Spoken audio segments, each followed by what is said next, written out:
You can't fight velocity in Spacewar on this trip to the archive. Fresh off a strong and successful 1977, Atari's video computer system was in a good place. Hundreds of thousands of units had been sold, the company's home game design team continued to grow and was getting more experienced. Having exhausted most of Atari's top-tier arcade titles, those same developers had to get creative on what to work on next. One of those designers, we don't know who, seemed to have decided to look backwards for inspiration. Specifically, they looked about 15 years backwards to one of the very first video games ever designed, Spacewar.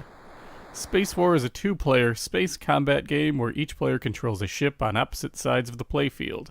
In between the two is typically a star pulling them in with its gravitational field. Each player only has a limited amount of fuel and ammunition to maneuver around and destroy their opponent.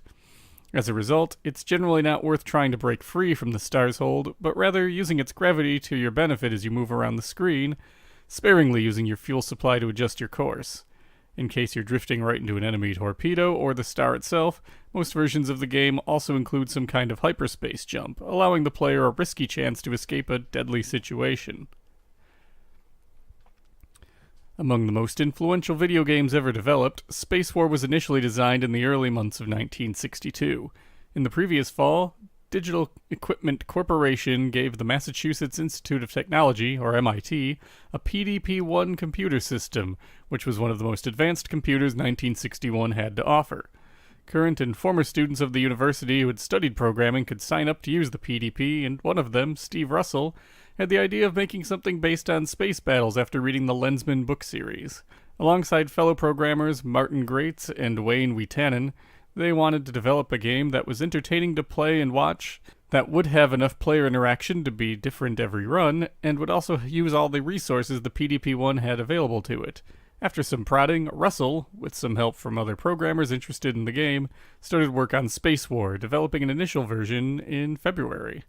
The open-source nature of the game led to other area programmers to work together to refine it, from including an accurate star field, a central star to function as a gravity well, and a hyperspace function that would randomly drop a ship off somewhere in the playfield or cause it to explode. By April, the game was functionally complete and was showcased at the MIT Science Open House the following month for its public debut. Spacewar proved popular enough at MIT that it was banned from play during business hours, but it was about to spread out.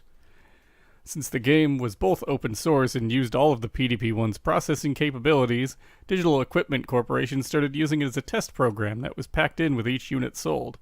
As a result, any institution that had a PDP-1 or its eventual successors had a copy of Spacewar, and programmers at other universities began to tweak the game for their own liking.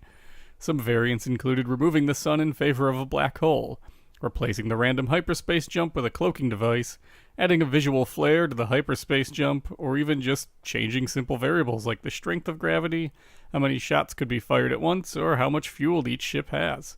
As research computers that could hook up to their own displays became more common, Spacewar proliferated, becoming a relatively common computer game through the 1960s and 70s. It ended up inspiring some people to try and turn it into a commercial product. In November 1971, Bill Pitts and Hugh Tuck put out a prototype arcade title called TELE-GAME at Stanford University Student Union. It was essentially just Spacewar running on a PDP-11 mini computer.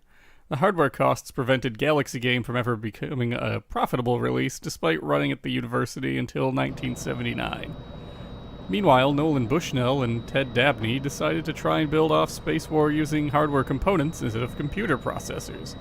Their game, Computer Space, was on the commercial market in November 1971, and while ultimately successful, Bushnell felt that it was too complex for the working-class bars that arcade machines were typically sold to. Finally, in October 1977, Cinematronics brought a pretty solid rendition of Spacewar to the arcades as Space Wars. Designer Larry Rosenthal went to MIT and was enamored with the original computer game. As such, he decided to include a variety of gameplay options imitating popular ones from the 60s and 70s. These include adjusting the game speed, the strength of gravity, and whether or not the star is a black hole. Whether or not Atari's VCS Space Wars game is based off the then-recent arcade machine or the computer original, it's a decent rendition of the game. All the major components are there: 2 ships, limited fuel and ammo, a hyperspace function more in line with a cloaking device than the random movement of Russell's version of the game, and a number of options combinations echoing the game's arcade and computer variants. Through the 7 Spacewar game types, players can decide whether or not to have boundaries along the playfield border or to be able to wrap around the edges. They can also decide whether or not there is a star pulling you into the center of the screen, a starbase where you can resupply your ship, or nothing at all. Game types without a starbase give you no option to refuel, though since you only use fuel when thrusting or when hyperspace is active, it's possible to build some momentum and then just make adjustments as needed. If both players run out of missiles and game types without a starbase, the game will automatically reload 8 more. The first player to 10 points within 10 minutes wins the game. While these options result in a passable version of Spacewar, they also dumb it down enough to lose a lot of the strategy to it. At its core, Spacewar is a game about momentum, velocity, and gravity, and how best to use limited resources to destroy your opponent's ship. There is a degree of strategy and skill to successfully navigating the overwhelming gravity to your advantage in the most popular PvP versions of the game. When the star's gravity field is either negligible or non-existent, as it is in the VCS version, it becomes little more than a game of lining up your shot first and being quicker on the trigger. You still have the limited supplies of the computer game, but with the pace of the Atari game and the regular missile restocks, it's less of a concern. But maybe that's the point. Atari's rendition of Spacewar wasn't being made to appeal to university students and engineers like the computer game was. VCS was targeting all types of households and players. It's entirely plausible that the unknown developer wanted to simplify and speed up the game enough for more people to enjoy it. The manual already has diagrams on how to maneuver around the playfield, so the company certainly wasn't taking any chances with making an overly complex game this early on in the console's life. Those diagrams are actually helpful guides for the second array of game types known as Space Shuttle. In these game types, 1 or 2 players score a point when successfully connecting with a module floating through space. The other game type options from the Spacewar games are still available here, notably whether or not there's a boundary and a sun. 2-player games have an additional option of whether or not both players are trying to connect with the same module or have their own color-coded ones. Successfully connecting with the module will affect its trajectory and speed to a degree, so it's entirely possible to get it moving so fast that you can't easily catch it again, particularly if you flip the difficulty switch, which requires the player to match speed and angles with the module. Thankfully, these game modes have unlimited fuel.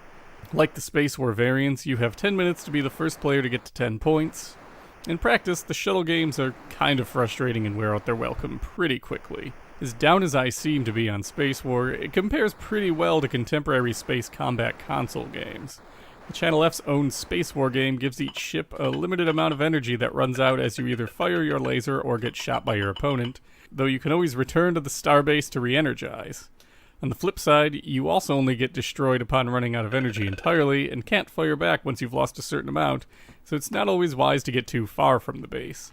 It's like a bizarre cross between Spacewar and Tank, especially given the lack of momentum and gravity, and the asteroids that act as barriers. Moonship Battle on the RCA Studio 2 has the free movement of both Spacewar games, though much like the Channel F title, it also lacks any kind of gravity or momentum. Again, you have a limited amount of energy that is depleted as you get shot, fire your missiles, or get hit, though in this case you have no option to recharge. Developer Andy Modla said that Moonship Battle wasn't based off of any specific title, but it's plausible that unconsciously ideas from other games he'd seen had seeped into his head. As his first game on the Studio 2, he wanted to try and make an action game to get a feel for the system's limitations and capabilities. Jumping ahead a few years, the Vectrex game console also played host to a port of Cinematronic Space Wars arcade game, though it suffers from the same gravity and speed issues as Atari's version. Pinning down a release date for Spacewar, or indeed most of Atari's 1978 lineup, is pretty difficult. According to the copyright filing, Atari anticipated it would come out for commercial sale in May, but those filing dates aren't always accurate as to when the game started appearing on shelves. It had been announced in January's CES as Starship 2, and it advertised as coming soon in product catalogs under the name Space Wars starting around April into the summer. But the only indication I found as to when it actually came out is that Video Magazine's Winter 1979 buying guide notes that as of their system test date of August 1978, the game was available for purchase.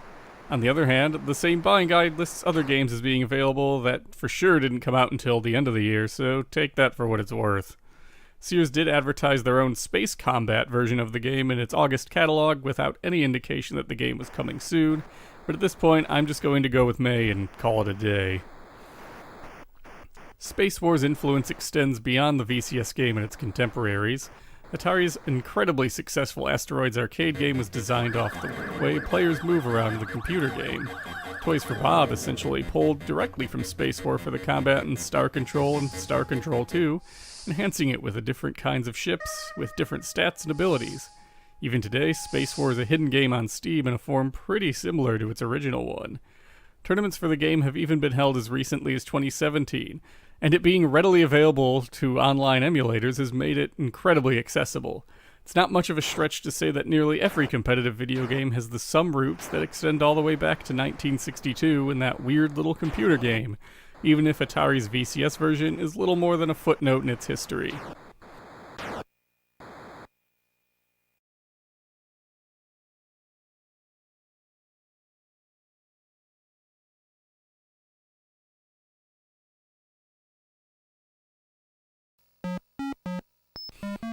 Next time, the VCS is filling in for a pencil and a piece of paper.